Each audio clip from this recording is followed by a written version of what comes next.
You may have SOS. This is not another caparel inhibitor.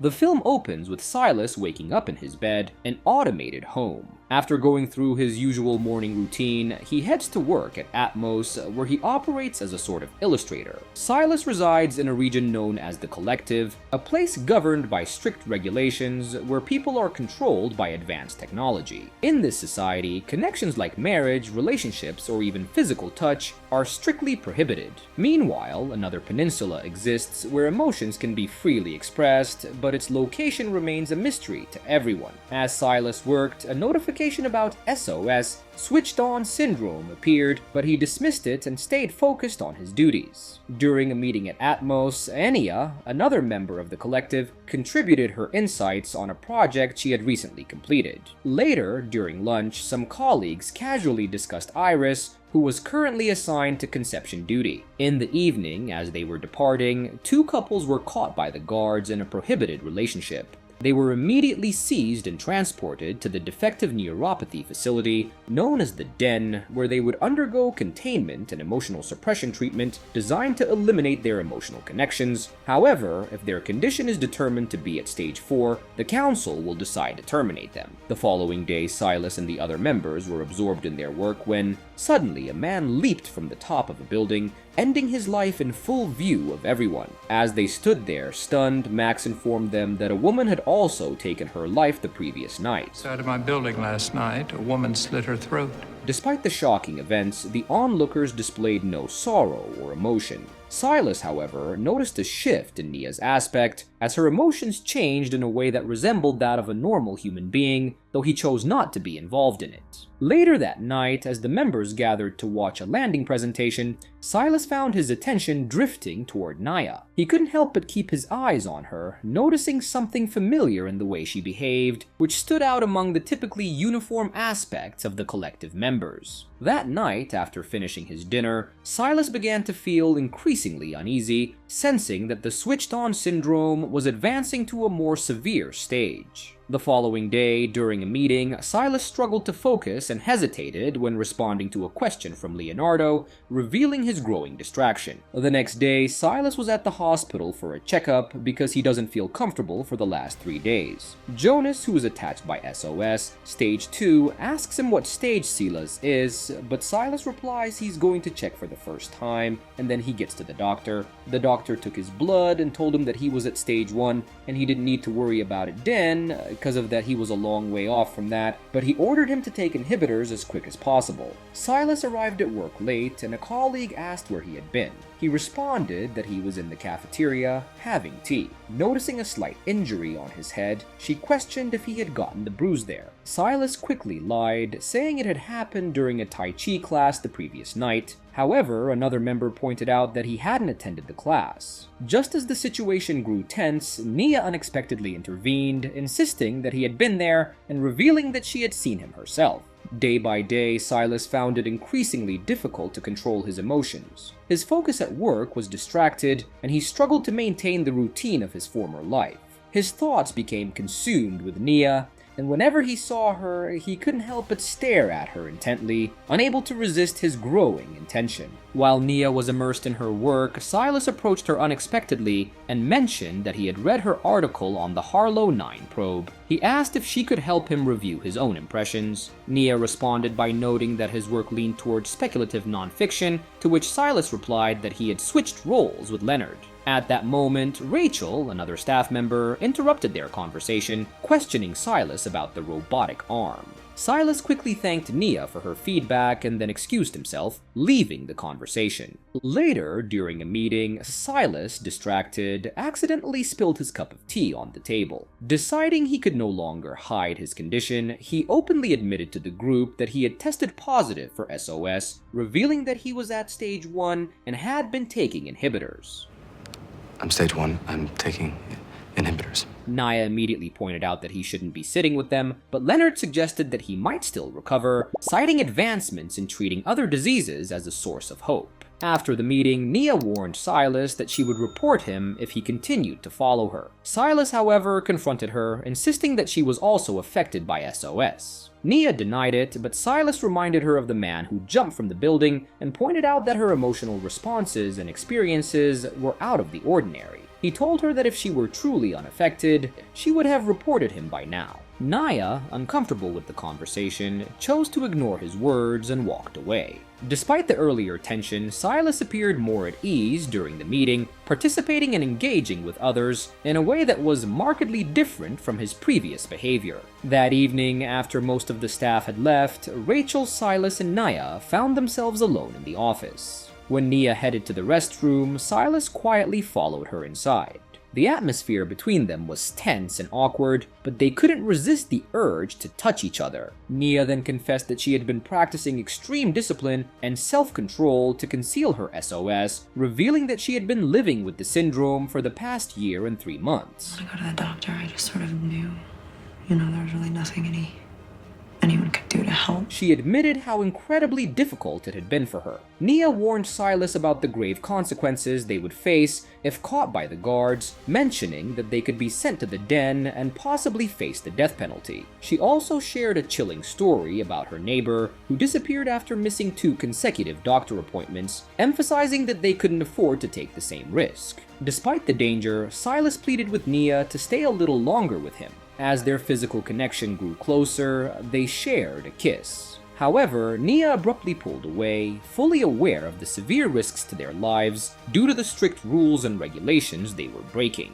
Despite the risks, Naya and Silas found themselves unable to resist their growing feelings for each other, and their bond only deepened. They began staying late at work, sneaking off to the restroom where they shared passionate kisses. Neither of them hesitated, and it was clear that they both revealed the emotions they were experiencing. Fully aware of the danger, they continued to embrace their forbidden relationship, growing closer and more connected than ever before, even as they knowingly put their lives on the line. Later, while Nia and Silas were in the restroom, Leonardo, the manager of Atmos, unexpectedly entered. Silas quickly stepped out to intercept him. Leonardo asked about Silas's well-being and whether he had considered harming himself. Silas assured him he hadn't, noting he was at stage 3. As they left, Leonardo noticed Nia's interface was still active. His aspect shifted, and he warned Silas that, as manager, he had a duty to report anything unusual. That someone on the team is in danger or involved in an activity that is unsafe. He reminded Silas that he had been told to monitor him, especially after concerns were raised about his interactions with Nia. They then left the office, a tension lingering between them. In the evening, Nia sits next to Silas and tells him they should stay away from each other. Silas, however, refuses, saying he can't do that, but suggests instead that he should leave Atmos and find another job. After Silas left Atmos, Leonardo introduced a new team member, Dominic, pairing him with Nia. However, Nia's feelings had shifted. She felt a deep sense of loss without Silas and grew increasingly anxious when she returned to her apartment. During lunch, Dominic expressed to the team how vital working at Atmos was for him, but Nia, unable to shake her sadness, broke down in tears once she was back in her apartment. As Silas was leaving work, he unexpectedly ran into Jonas, whom he had first met at the hospital during his initial checkup. Silas confided in Jonas about his situation with Nia, revealing everything about their relationship. Jonas, concerned, asked which stage Nia was in. Silas admitted that she hadn't seen a doctor and had been hiding her condition for some time. Jonas realized she was a hider and warned Silas that many who try to hide their condition aren't successful. He mentioned a group that includes Bess, another hider, and invited Silas to join them, suggesting it could be beneficial. Meanwhile, Nia was late in delivering the text that Dominic needed to work on. When Dominic approached her, he expressed that he had been idle because she hadn't provided him with the text, adding that it wasn't good for him to be unproductive. Nia, with a forced smile, quickly assured him she would get it to him soon and thanked him for his patience, though her expression remained unhappy. Silas joined the support group that Jonas had recommended, where he was introduced to Bess, Peter, and others facing the same struggles. During their conversation, Silas was shocked to learn that half of those brought into the group eventually ended up taking their own lives. Half the people who are brought in commit suicide. The staff encourages it and stand by while it happens.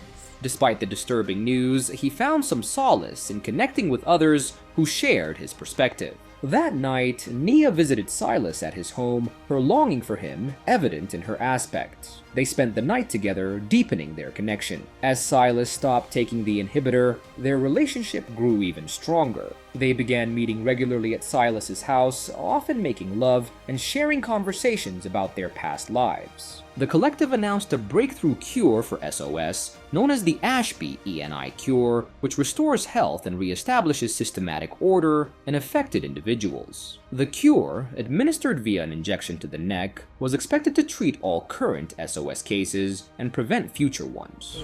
Contact your doctor immediately to receive the Ashby ENI cure. However, despite this development, Silas and Nia were unhappy, fearing that the cure would erase their feelings and force them apart. Silas and Nia sought guidance from their support group, having already decided to escape to the peninsula. Bess, a support team member, warned them of the dangers, sharing a tragic story of a failed escape. There's no way I was going.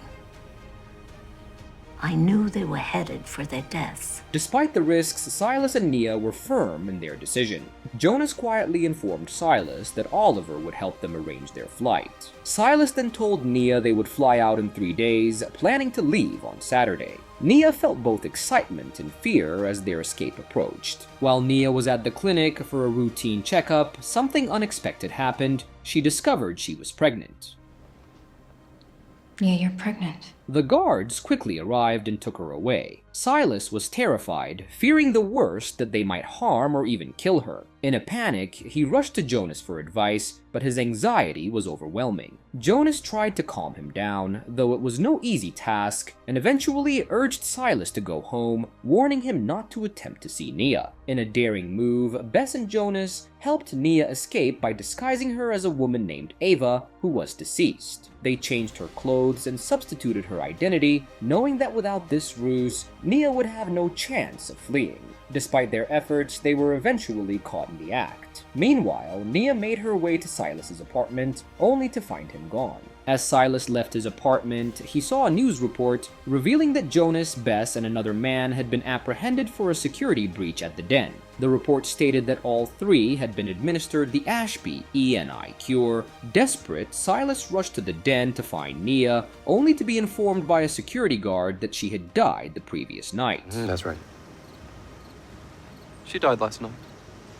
Devastated, Silas broke down in tears. In his grief, Silas nearly attempted to end his own life, but ultimately decided against it and returned home. To his shock, Nia was there, running to him and embracing him. Confused, Silas struggled to comprehend how she was alive, and Nia quickly realized that he had taken the SOS cure. With only an hour left before their planned escape, they resolved to face whatever consequences awaited them together. The movie concludes with Silas recalling his love for Nia, but he admits to her that he no longer feels it as he once did, the effects of the cure having altered his emotions. They make their way to the train station, where the injection's impact on Silas's character becomes evident. Nia, though saddened, remains resilient and undefeated. They sit in different seats on the train, but as it begins to move, Silas reaches out and touches her hand, signaling that there may still be hope for their future together. And with that, the movie ends. We hope you enjoyed our recap. Watch our next videos on the screen, and don't forget to subscribe for more amazing recaps. See you on the next one.